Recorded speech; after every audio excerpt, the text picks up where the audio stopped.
Thanks for reaching out and catching today's show. I'm Marty with Warehouse and Operations as a Career. One of the most utilized and versatile pieces of equipment in operations is the pallet jack. Whether it's a manual jack, which by the way helped revolutionize the movement of freight. The first models, I believe it was around 1918, 1919, were operated with mechanical linkages only. Today's manual jacks use hydraulics for lifting. The electric jack, or electric pallet jack, can be used for much heavier loads and over the years have become an important item in today's productivity-driven warehouses. I was asked about the position of Pallet Runner a couple of weeks ago, and the question was, what are their duties and does every operation use them? Pallet Runner is a unique position. Not all warehousing operation uses it. It's really an indirect expense position and sometimes difficult to justify unless there's quite a bit of distance to cover, like large docks or wide docks. A pallet runner can be used by the larger receiving operations. A person that takes the pallets of received product from the dock and runs it across wide dock areas and into the storage aisles for the forklifts to just pick up and go put away or place in the racks for storage. In many instances, it's much more productive to bring the pallets to the forklift instead of them navigating through the docks and around the people and eating up all that travel time. A pallet runner can navigate the environment much safer and quicker than the fork operators can. Their machines are much larger and obstructed views hamper them driving in open areas, and they have to really use caution when operating in any type of high traffic area. The same holds true for the shipping operations. The freight can be brought to the docks after selection for the loading process. Again, in your larger facilities, a lot of times it's actually the order selector with their pallet jacks that are responsible for bringing the product from the aisles across the docks into the staging areas for the loading process. I've seen them actually being responsible for wrapping and loading them in the trailers as well. Many of today's operations may use a single jack or a double jack or even a triple pallet jacks for moving freight across the docks from the receiving areas to the aisles, carrying up to 3 times the cube or volume with each minute spent in travel time. And we'll be discussing travel time. It's a huge expense in our industry, by the way, when we get into the supervisory positions down the road a little bit in later episodes. As I said, it's not a position every warehouse probably has a need for, especially in the production buildings, as the movement of freight needs are quite different from a distribution facility. Generally, the electric pallet jacks are our first experience with powered industrial equipment. Many times they can be the first added duty or step, if you will, while working at the general labor task. There may be a pay increase even given to us if our job will be involving a substantial portion of our day operating the equipment, but remember, we're just interested in this position for the experience and education that's being given to us. It's like school, but we're getting paid and not having to pay for it. The electric pallet jack will probably be our first step or goal in our career path. Since we're here and talking so much about the pallet jack, let's explore it for just a minute. The modern EPJ, and that's a term that's used by people that don't really use that piece of equipment. There's many different types. You may use a center drive, a unit with a compartment you stand in and a handle that swings towards you that you turn with, and a throttle bar that rolls away from you for forward and towards you for reverse. Many models have a dead man or emergency brake that you hold down with your foot. Once you release it, the machine pretty much comes to an immediate stop. For regular braking, you plug the machine, known as plugging, or really reversing the flow of the motor.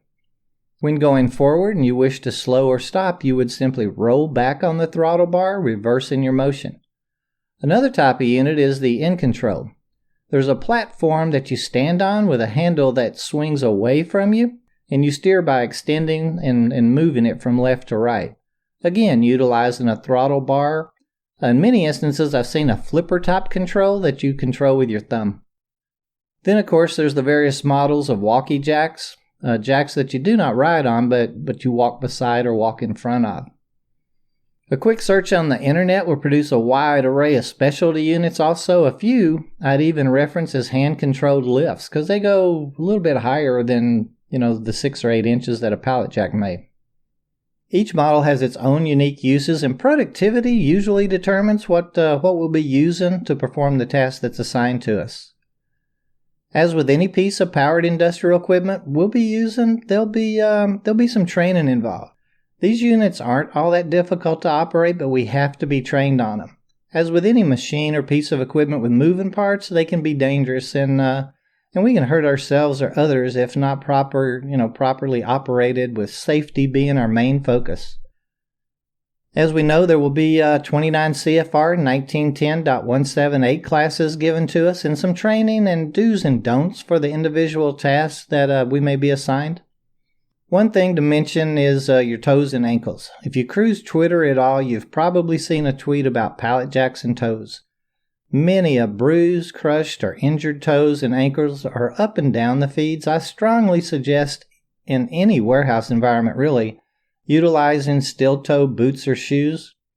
They can be cheap ones or name brand ones, but get a pair. They even have them in tennis shoes, lace-up tennis shoes looking ones now. Be careful and keep your feet away from jacks and under pallets at all times. Fingers too. I've heard of many a busted finger, even wrist and hands.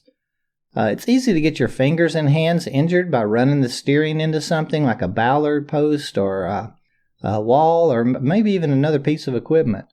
Be careful and put your training into practice. Oh, and skateboarding. Don't skateboard on manual jacks. We've all seen it done, and you will eventually hurt yourself or someone else. Oh, I just had a thought about a gentleman's safety story that I'll share with you real quick. When you have any type of accident or even a small incident, actually even if you're just observed operating any type of powered equipment in an unsafe manner, you have to be removed from using the equipment until you've been retrained on it. I know a person, he had been operating a pallet jack for several years, was what I'd call very, very proficient at it, and he had 2 different minor incidents. Neither really caused a lot of damage and no one was injured, but he had been taken off of the equipment and retrained after the first one. He had just possibly gotten too comfortable with his job, maybe had some outside of work things going on, or whatever the reason, wasn't focused on safety and had a second incident like a month later. He, of course, had to be removed from his position and was placed in a job that does not use equipment and almost pays $2 less an hour. An employer just can't overlook any type of negligence or unsafe acts in the workplace. It's for everyone's safety, and really it's just the rules. Please pay attention and practice what we're taught in training. It's part of being the professional that we want to be, right? Manual and electric jacks can also be assigned to almost all general labor departments. Sanitation may use them for moving trash bins and pallets out of the way for sweeping, sweeping underneath them or in the backs of pallets. Inventory control may need to move pallets around for, counting purposes to where they can see all the way around the pallet. Unloading or lumpers will use them for staging products, of course. And in the production warehouses, typically 1 or 2 people in every department may be trained on their use, as there's always a need to move products around to different workstations.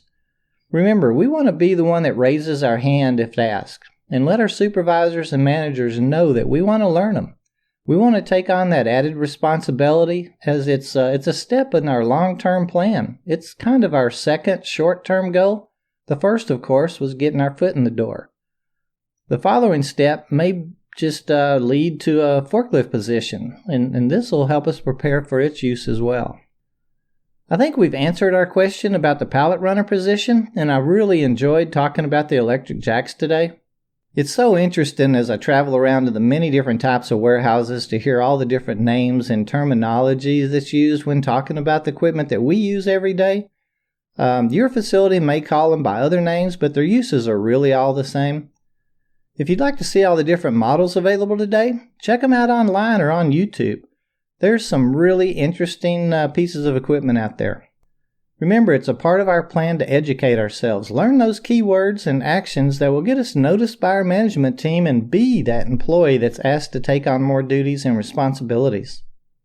Please send us any questions, comments, or suggestions by email, host@warehouseandoperationsasacareer.com, or post them on our Twitter or Facebook pages or the comments section on the website. Participation is education, and that's all our goal.